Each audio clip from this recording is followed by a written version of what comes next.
শুভ সকাল বন্ধুরা, কেমন আছো তোমরা সকলে? আশা করি সকলেই অনেকটা ভালো আছো, আর আমিও অনেকটা ভালো আছি। তো ভিডিও শুরুতেই বড়দের প্রণাম আর ছোটদের ভালোবাসা জানিয়ে আজকের ভিডিওটা শুরু করলাম।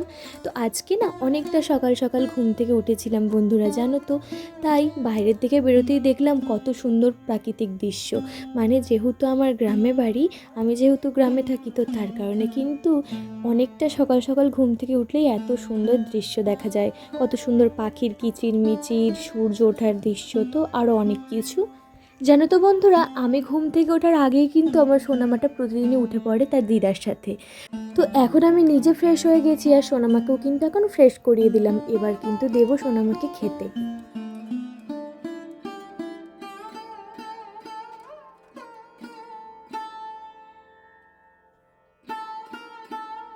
Papa, oh Papa, Papa,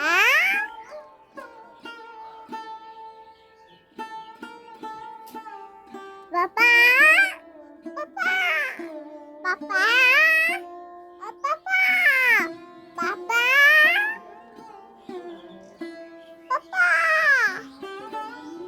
No. এই যে আমার ছোট্ট সোনামাটা পাপা পাপা করে ডাকছে, ওর কিন্তু যখনই ওর পাপার কথা মনে পড়ে তখনই দেখেছি ও এরকম করে পাপা পাপা করে ডাকে। আবার আমাকে মাঝে মাঝে বলে, মা পাপাকে দেখাও না। তো দেখো, আমি কিন্তু সোনামার জন্য ম্যাগি বানিয়ে এনেছি। সোনামা কিন্তু এখন হাতে করেই নিজের হাতেই ভালোভাবে খেতে পারে। তো সোনামাকে দিয়েছি, সে চামচে করে খুব সুন্দরভাবে ম্যাগিটা ওদিকে খাচ্ছিল ঘরের মধ্যে। তাই আমি ভাবলাম যে আমি এদিকে কাজগুলো সেরে নিই, কিন্তু সে ম্যাগি খাওয়ার পরই দেখলাম যে আমার কাছে আবার চলে এসেছে। তো সে ওদিকে খেলা করছে এখন, তাই আমি চটপট নিজের কাজগুলো সেরে নিচ্ছি। মা গেছে মাঠে, তো মা যতক্ষণ মাঠে গেছে আমি এদিকে ঘরের কাজগুলো করে নিই। তো দেখো, প্রতিদিনই সকালবেলা আমি সময় পেলে সোনামাকে একটু করে পড়তে বসাই। সন্ধ্যাবেলা তো প্রতিদিনই একটু করে পড়তে বসাই, কিন্তু সকালেও যেদিন যেদিন সময় হয় তো সেদিন সেদিন পড়তে বসাই। তো আজকে অনেকটা সকালবেলা উঠেছিলাম, সমস্ত কাজবাজ সারা হয়ে গেছে, তাই সোনামাকে একটু পড়তে বসালাম। আ হর্ষই দীর্ঘই হর্ষৌ দীর্ঘ। সোনামাকে পড়তে বসানোর আগে কিন্তু তাকে অনেকটা পরিমাণে আদর করতে হয়, তবেই কিন্তু সে ভালোভাবে লক্ষ্মী মেয়ের মতো পড়া করে নেয়। আচ্ছা বলো, এবার এবিসিডিটা একটু বলো তো। বলো। A for B for. তো সোনামাকে ওদিকে পড়ানো হয়ে গেছে, তারপরে ভাবলাম যে এখন 8টা বেজে গেছে, তো ভাতটা বসিয়ে দিই। তো আমি না কাজে যাওয়ার আগে যদি ভাতটা রান্না করে রেখে যাই, মায়ের কিন্তু সোনামাকে সামলাতে অনেকটাই সুবিধা হয়। এখানে তোমাদেরকে একটা কথা বলে নিই, দেখো আমরা হচ্ছে মধ্যবিত্ত পরিবারের মানুষ। আমাদের বেশিরভাগ রান্নাবান্নাটাই কিন্তু কাঠের উনুনে হয়। তো তার কারণেই দেখো, আমিও কিন্তু অভ্যস্ত অনেক দিন আগে থেকেই কাঠের উনুনে রান্না করে। হ্যাঁ, একটু তো প্রবলেম হয় কাঠের উনুনে রান্না করতে, কারণ একবার যদি সেটা নিভে যায় তাহলে জ্বালাতে অনেকটা পরিমাণে খাটুনি আছে।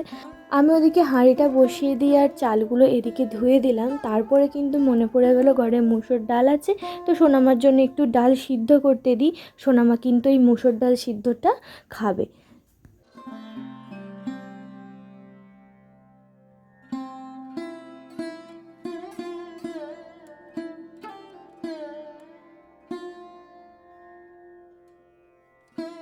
একদিকে রান্না করছি আর একদিকে কিন্তু সোনামারও যত্ন নিচ্ছি। তোমরা দেখো, ভাত করতে করতে কিন্তু ওদিকে উনুনে ভাত হচ্ছে, আর আমি এদিকে চলে এসেছি কিন্তু দেখো সোনামাকে খাওয়ানোর জন্য।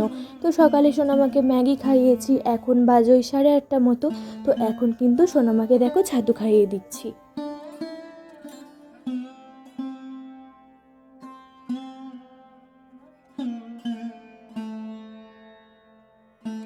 তো কাজ করছিলাম আর বারবার টাইম দেখছিলাম কটা বাজছে।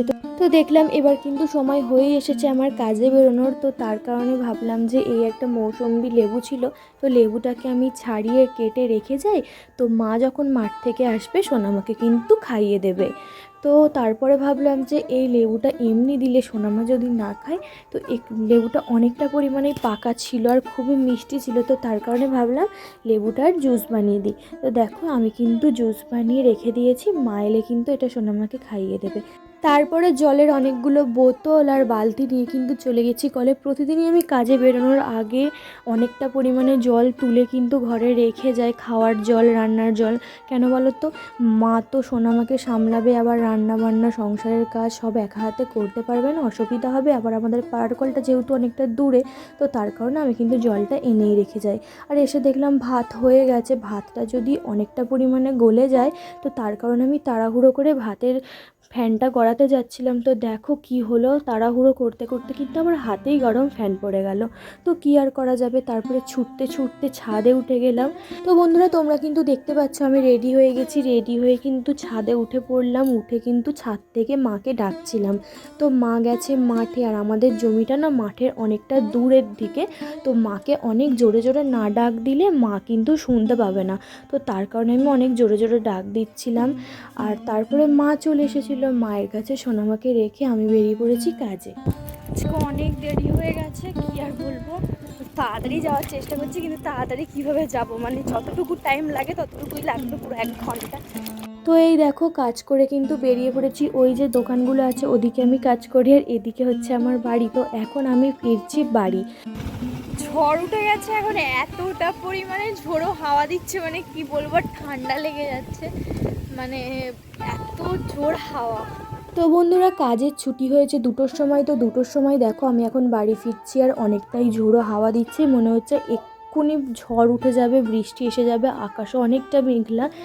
তো বন্ধুরা, সারাদিনের কাজবাজের মধ্যে আজকে যতটুকু পারলাম ততটুকু তোমাদের সাথে শেয়ার করলাম। আজকের ভিডিওটা তোমাদের কার কেমন লাগলো কমেন্ট বক্সে কিন্তু অবশ্যই জানিয়ে যেও।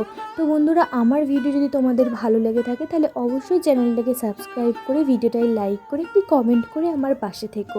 তো চলো, আজকে আমি আসছি, দেখা হচ্ছে পরের কোনো ভিডিও। সবাই সুস্থ থেকো, ভালো থেকো, টাটা।